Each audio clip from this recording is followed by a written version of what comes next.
చిత్తూరు జిల్లాలో వైసీపీ నాయకుల్లో రోజు రోజుకి ధీమా పెరుగుతుందట. తమ మీద ఆరోపణలు చేస్తున్న కూటమి నేతలకు కనీసం కేసులు పెట్టే ధైర్యం లేదని, అనేక అంశాలకు సంబంధించి కొనసాగుతున్న దర్యాప్తులు నత్తనడకన సాగుతుండటంతో తమను టచ్ చేసే ధైర్యం కూడా వారికి లేదని అంటున్నారట. వైసీపీ వారిపై టీటీడీ అక్రమాలు, మైనింగ్ దందాలు, ఫైల్స్ దగ్ధం, భూ ఆక్రమణలతో పాటు అనేక అక్రమాలకు సంబంధించి ప్రభుత్వం ఆరంభంలో చూపించిన ఇంట్రెస్ట్ తర్వాత చూపించడం లేదు. వాటి దర్యాప్తు పురోగతి కూడా పట్టించుకోవడం లేదు. దాంతో 10 ఏళ్లైనా దర్యాప్తు కొనసాగుతూనే ఉంటుందని సెటైలు వినిపిస్తున్నాయి. ఆ ధీమాతోనే 6 నెలలుగా కేసుల భయంతో సైలెంట్ గా ఉన్నవారు ఎదురుదాడి ప్రారంభించారంటున్నారు.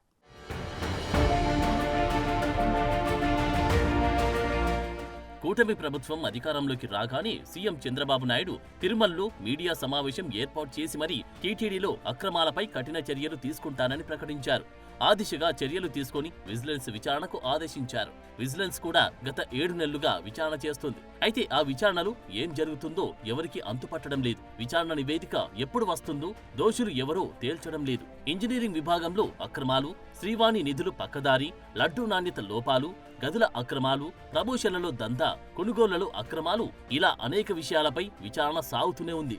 అయితే ఇప్పటి వరకు గతంలో టీటీడీ ఉన్నతాధికారులుగా పనిచేసిన వారితో పాటు అప్పటి పాలక మండలిని ప్రశ్నించడం అటుంచి కనీసం నోటీస్ కూడా ఇవ్వని పరిస్థితి.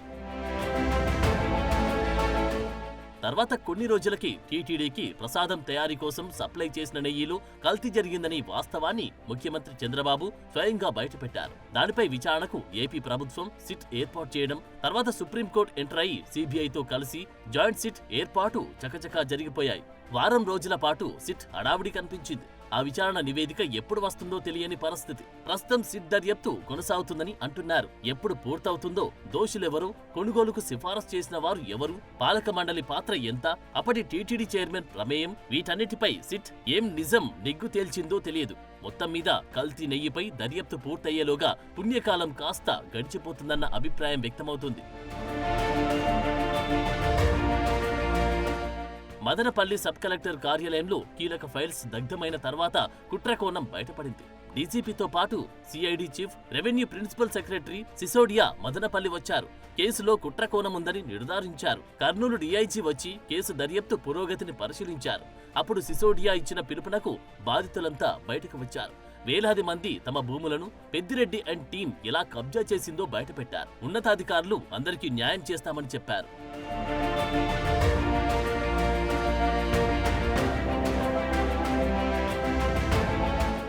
అనేక మంది తమ పూర్వీకుల నుంచి వచ్చిన ఆస్తులు ఏ విధంగా అన్యాక్రాంతమయ్యాయో మొరపెట్టుకున్నారు. వేలాది ఎకరాలు కబ్జాకు గురైనట్లు వెల్లడై యావత్తు రాష్ట్రం ఆశ్చర్యపోయింది.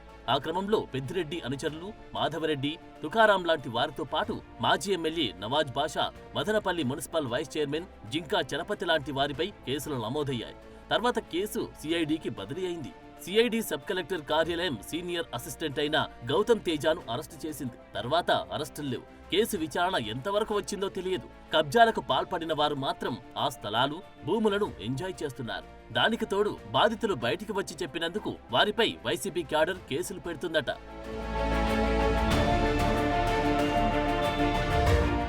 వాటితో పాటు తిరుపతి పార్లమెంటు ఉప ఎన్నికల సందర్భంగా నకిలీ ఎపిక్ కార్డుల కేసు, చంద్రగిరి నియోజకవర్గంలో ఓటర్ల జాబితాలోని అక్రమాలు, తుమ్మలగుంట చెరువు ఆక్రమించి ఏకంగా స్టేడియం నిర్మాణం, తిరుపతి నగరపాలక సంస్థ ఇష్యూ చేసిన టీడీఆర్ బాండ్స్ ఇష్యూ, ఎన్నికల సందర్భంగా రేణిగుంట సమీపంలో గోడౌన్లో సీజ్ చేయబడ్డ ఎన్నికల సామాగ్రి కేసు, చంద్రబాబుపై అంగల వద్ద దాడి కేసు, కుప్పం రెస్కోలో అక్రమ నియామకాలు, చెరువు ఆక్రమణలు, ఇలా చెప్పుకుంటూ పోతే వైసీపీ శ్రేణులపై పలు కేసులు నమోదయ్యాయి. వాటికి సంబంధించి ఇప్పటి వరకు జిల్లాలో చెప్పుకోదగ్గ అరెస్టులు కాదు కదా, కనీసం కీలక ఆరోపణలు ఎదుర్కొంటున్న వారిపై కనీసం కేసులు కూడా పెట్టలేదని కూటమి క్యాడర్ మండిపడుతోంది.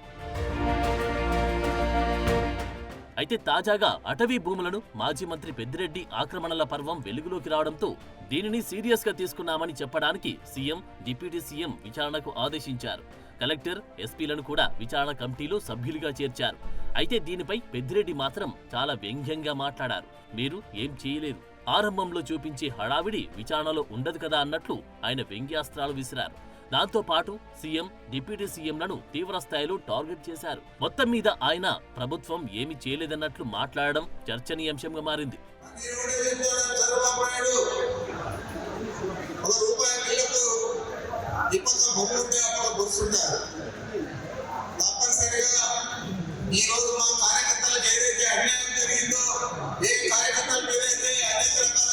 పెట్టారో, ఏ రకంగా మీరు మా సోషల్ మీడియా వ్యక్తులందరినీ కూడా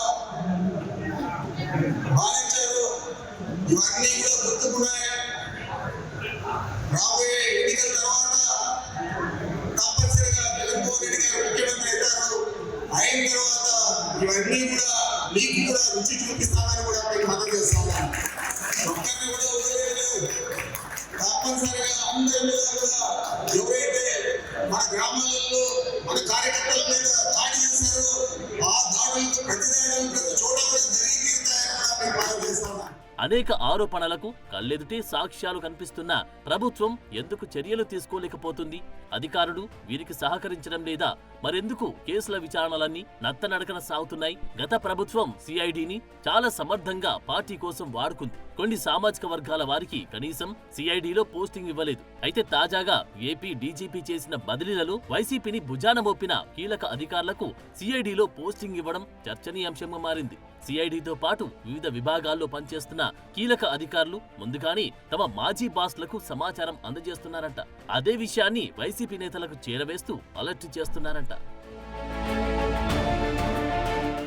పరిపాలనా దక్షుడు అన్న పేరు తెచ్చుకున్న చంద్రబాబు పోలీస్ శాఖ విషయంలో కఠినంగా వ్యవహరించకపోవడంతో ఈ విధంగా విచారణలు నత్తనడకన సాగుతున్నాయని, దాంతో ప్రత్యర్థులు మీరేం చేయలేరని ఎదురుదాడి చేస్తున్నారనే ప్రచారం జరుగుతోంది. వైసీపీ హయాంలో చిత్తూరు జిల్లాలో అనేక దందాలు నడిచినప్పటికీ చర్యలు తీసుకోలేని స్థితిలో ప్రభుత్వం ఉండడం కూటమి శ్రేణులకు మింగుడు పడడం లేదంట.